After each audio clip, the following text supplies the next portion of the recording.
panorama. Vous pouvez y aller, gardez votre distance de 6 pieds. C'est extraordinaire de travailler ici, là. Ils passent 10 familles du coup, là, parce qu'on a 10 tables.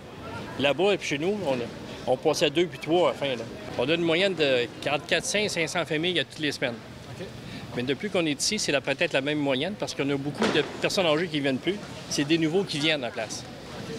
Mais aujourd'hui, d'après moi, on va dépasser 500 familles qui vont venir. Okay. Puis il n'y a pas que ça. La Bouche Généreuse, il aide des familles à Lévis. On envoie pour 85 familles, on envoie du manger tous les samedis.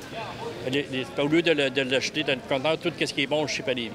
On donne environ 2 300 000 à 2 400 000 de nourriture par année. C'est la deuxième semaine qu'avec l'accord de la Ville, on a relocalisé la distribution ici. Ça se passe très bien. On avait plusieurs soucis, notamment à cause des règles de distanciation qui sont imposées pendant la période de la COVID.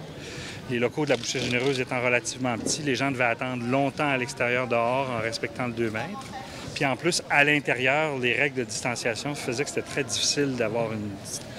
Donc, avec la collaboration de la Ville, on a relocalisé pour quelques semaines, garantie. Ça reste c'est le CIUS qui a fait la demande à la direction adjointe de la Ville et à Exposité. Puis ça va être à réévaluer dans quelques semaines, dépendant de l'utilisation du centre de foire.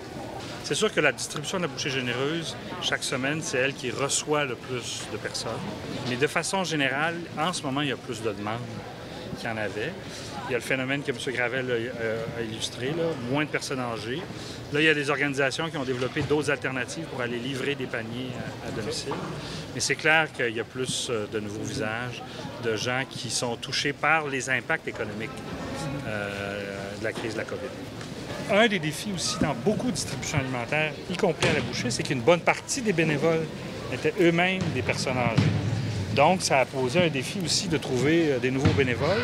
Donc, une bonne partie des bénévoles pendant la période du COVID, c'est des gens, il y a plusieurs enseignants. Il y a un effet très pédagogique à tout ce qui est en train de se passer par rapport à attirer l'attention des gens sur ce besoin-là et sur la capacité des groupes communautaires de se revirer de bord assez vite et de mettre sur pied des solutions très concrètes.